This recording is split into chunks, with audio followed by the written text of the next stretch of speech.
So if we want to evaluate this integral, if we try and do something like this, we won't get very far because this really is not well defined as z goes to infinity. So as usual with trig functions and doing this sort of calculus of residues type techniques, we can instead consider the integral of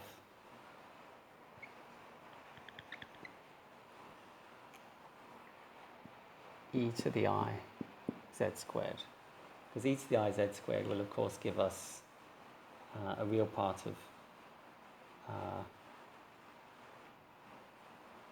cos z squared and an imaginary part of something else, but okay. So we see how we do with that. It turns out that by trial and error, people have shown that the contour you can use to get I in this case, and this is really not obvious, is a sector-shaped one with an angle of pi by 4. Anyway, we'll see how this all works shortly.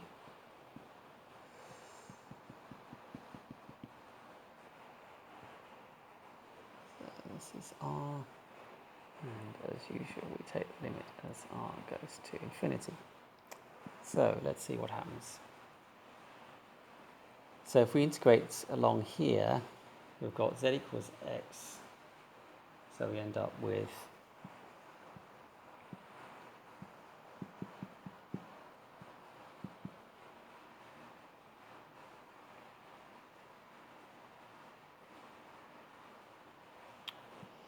then we have limit as r goes to infinity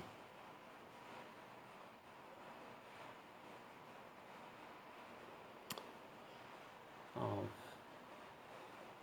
along around here we've got theta going from 0 to pi by 4. Here we do have to be a little bit careful.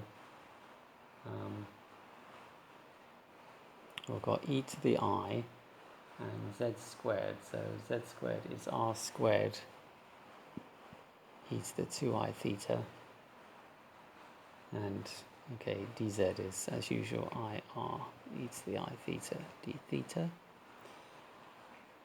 and then we have the integral coming back. So the integral coming back along here, we've got z is equal to r times e to the I pi by 4. So that gives us the integral from r equals infinity to 0 of e to the I.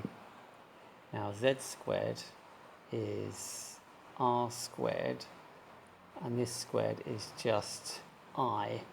So we end up with I times r squared. Now I times I, of course, is minus 1. So we end up with e to the minus r squared. And then dz is dr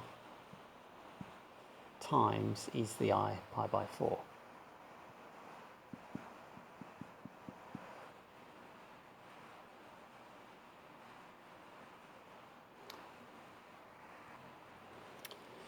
Okay, so let's simplify things a little. So we've got the integral from 0 to infinity of I x squared. Use this, swap the limits around, and we'll have minus, now e to the I pi by 4 is simply 1 plus I over root 2, and this integral e to the minus r squared from 0 to infinity is a well-known integral with a value of root pi over 2. So we can actually evaluate this integral immediately.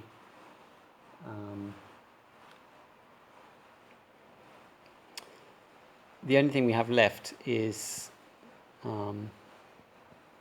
this integral here. So we've got plus limit as r goes to infinity of what I'll call this IA, integral around the arc. So we really need to show that this IA is 0, goes to 0. Then we can use this. Well, I mean, the other thing to say is that e to the iz squared has no singularities.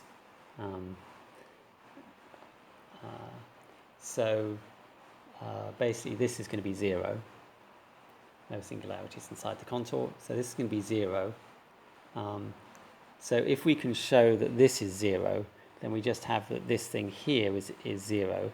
And in other words, this integral here is equal to 1 plus I over root 2 times root pi over 2. So it just remains to show that this IA actually tends to 0 as r goes to infinity. This is the somewhat tricky bit. Okay, so we've got this we're going to use a bit later. But first we need to show that this goes to 0.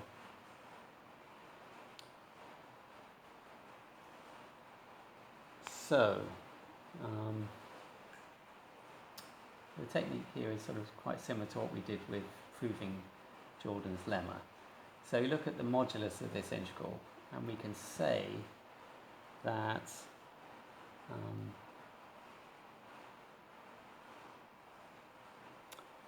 the modulus of the integral is less than or equal to.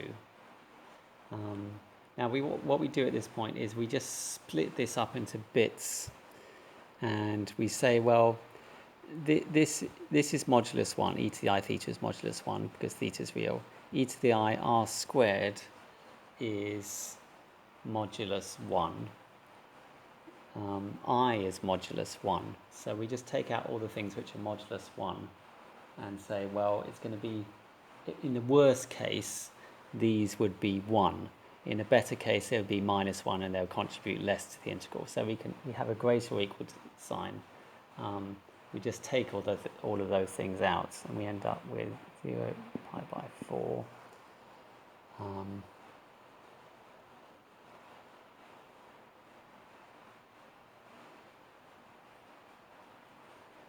So the thing we have left, so get rid of the I, we get rid of the e to the I theta. The e to the I r squared times, and then we expand that, we get cos 2 theta. So that's going to go because it's e to the I something real. The thing which is left is the sine bit. So we end up with sine I times sine 2 theta, which multiplies this. So we get minus r squared theta minus r squared sine 2 theta.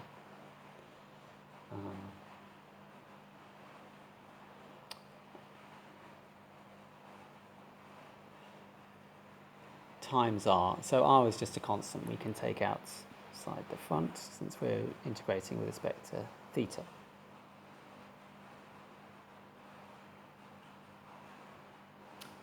So then the trick is to realize that sine 2 theta, well, if we consider plotting sine 2 theta, what does it look like? Well, from theta equals 0 to pi by 4, sine 2 theta looks like this. And sine 2 theta is always greater or equal to this straight line here. And that straight line here is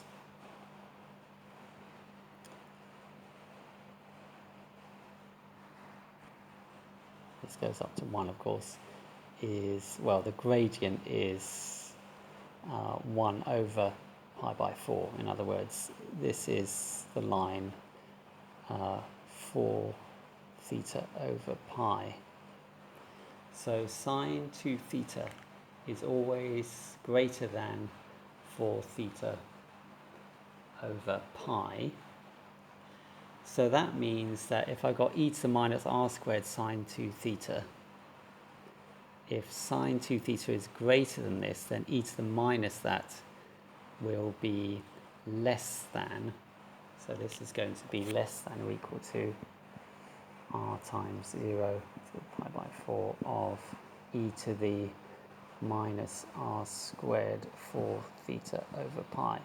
So the reason for doing this is that we can now integrate this easily.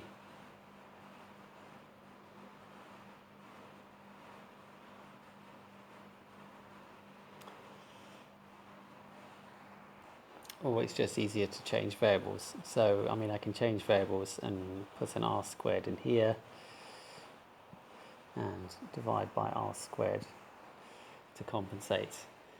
And without even bothering to do the integral, I can see that I'm getting something which is proportional to 1 over r. This will just give me a number when I do the integral. So basically, as r goes to infinity, a is going to tend to 0. So finally, I get that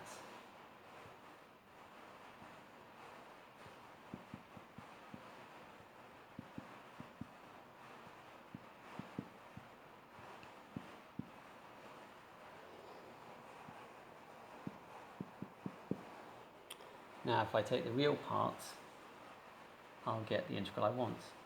So the real part gives me the integral I want on my left-hand side, and the real part of this is root pi over 2 root 2. I can write that quickly as just root pi over 8.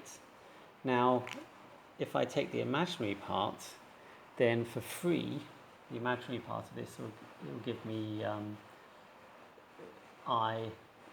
give me the integral of sine x squared. So in fact, for free, I also get the integral of sine x squared dx is the real and imaginary part are the same in this case. So I get the same answer for the integral of sine x squared.